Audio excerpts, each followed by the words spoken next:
তো বন্ধুরা, এখন আমি যে সিনেমাটা নিয়ে কথা বলছি, সিনেমাটা রিলিজ করেছিল 2004 সালে।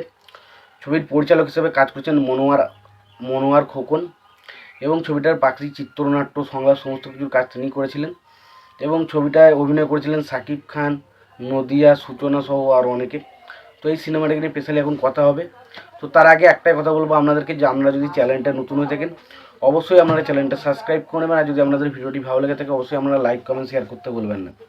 তো এই যে মায়ের হাতের বালা, এই সিনেমাটা রিলিজ করেছে 2004 সালে। এই সিনেমাটা বলে রাখি, এই সিনেমাটার ঘটনাটা হচ্ছে এমন একটা ঘটনা যে প্রথমত শুরুতেই আমরা দেখতে পাই যে শাকিব খানের ক্যারেক্টারটা, তাকে একটা অন্য তার মা মারা যাচ্ছে এবং তাকে একটা পুলিশ অফিসারের বাড়িতে তার বাবা নিয়ে আসছে, এবং সেই সময় এসে তার মায়ের সম্মান রক্ষা করতে গিয়ে তাকে জেলে যেতে হচ্ছে। এবং তার পরবর্তীতে তার মা একমাত্র জানতো সে কতটা ভালো না খারাপ, এবং বাকি সবাই তাকে ক্রিমিনালের ছেলে বলে তাকে তুলে হেনস্থা করতো। এবং পরবর্তীতে তার যে মায়ের সাথে তার ছেলের যে একটা বন্ডিং ছবির মধ্যে দেখানো সেটা খুবই ভালো, এবং মায়ের সাথে শাকিব খানের যে কেমিস্ট্রিটা ছবির মধ্যে দেখানো সেটা খুবই ভালো। তো সেই সিনেমাটায় আমি স্পেশালি কথা বলবো। তো তার আগে একটাই কথা বলবো, আমরা চ্যানেলটা নতুন হয়ে থাকলে অবশ্যই আমরা চ্যানেলটা সাবস্ক্রাইব করে নেবেন।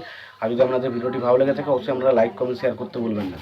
তো দেখুন, এই সিনেমাটা যদি কথা বলি, সিনেমাটার গল্পের বিষয়ে তো যাবো। তো তার আগে সিনেমা দেখে নেবো যে সিনেমার পরিচালক, প্রযোজক এবং সঙ্গীত পরিচালক হিসেবে কারা কাজ করছে, এবং তারপরে সিনেমাটার বিষয়ে আলোচনা যাবে। ছবিটার পরিচালক হিসেবে কাজ করছেন মনোয়ার খোকন, ছবিটার সঙ্গীত পরিচালক হিসেবে কাজ করছেন আহমেদ সিপ্পু, ছবিটার চিত্রনাট্যকার কাজ করেছেন আহমেদ সিপ্পু, ছবিটার সংলাপ হিসেবে কাজ করেছেন মনোয়ার খোকন, ছবিটার চিত্রনাট্য এবং গল্প সমস্ত কিছুর কাজ লিখেছেন হচ্ছে মনোয়ার খোকন। ছবিতে অভিনয় করেছেন শাকিব খান, নদী, সূচনা, আমির, সিরাজ, ইলিয়াস কোবরা সহ আরও অনেকে। তো এই সিনেমাটা নিয়ে স্পেশালি যখন কথা বলতে, এই সিনেমাটা আমার কাছে কিন্তু বেশ ভালো লেগেছে। সিনেমাটার গল্পটা বা কনসেপ্টটা খুব ভালো।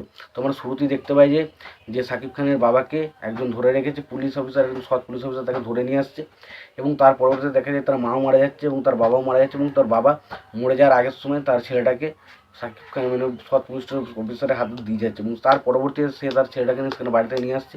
প্রথম দিকে কিছু মানুষ এই বিষয়ে অমত দেখালো, পরবর্তী সময় সবাই মেনে নেয়, এবং তারপর আমরা দেখি তাদের একটা ভালো সম্পর্ক গড়ে ওঠে। তার পুলিশ অফিসারের দু একটা ছেলে মেয়ে থাকে, এবং তার পরবর্তী সময় আমরা একটা দিন দেখতে পাই সেই পরিবারে একজন লোক আসে, এবং সেই লোকটা এসে শাকিব খানের যে মা রয়েছে তার যোগ দিতে যায়। সেই সময় শাকিব খানের ক্যারেক্টারটা ছোটোবেলাতেই তাকে মারে, এবং সেই বালাটা তার মায়ের বালার মাধ্যমে সে মারে, এবং তার পরবর্তীতে দেখা যায় যে তাকে সেই বাড়ি থেকে দূর করে তাড়িয়ে দেওয়া হয়, এবং পরবর্তী সময় কীভাবে তার মায়ের সাথে তার বন্ডিংটা তৈরি হয়ে ওঠে, এবং তার মা এবং তার ছেলের মধ্যে যে একটা আকর্ষণ, একটা ইমোশনাল বিষয়বস্তু সেগুলো দারুণভাবে ছবিতে ফুটে ওঠে, এবং একটা মায়ের প্রতি যে ভালোবাসা সেই জিনিসটা খুব সুন্দরভাবে দেখানো হয়েছে। গানগুলো খুবই ভালো, ছবিতে পারফরমেন্স ওয়াইজ যেগুলি বা বেশ কিছু ইমোশনাল পয়েন্ট এই ছবিতে দুর্দান্তভাবে ব্যবহার করেছে।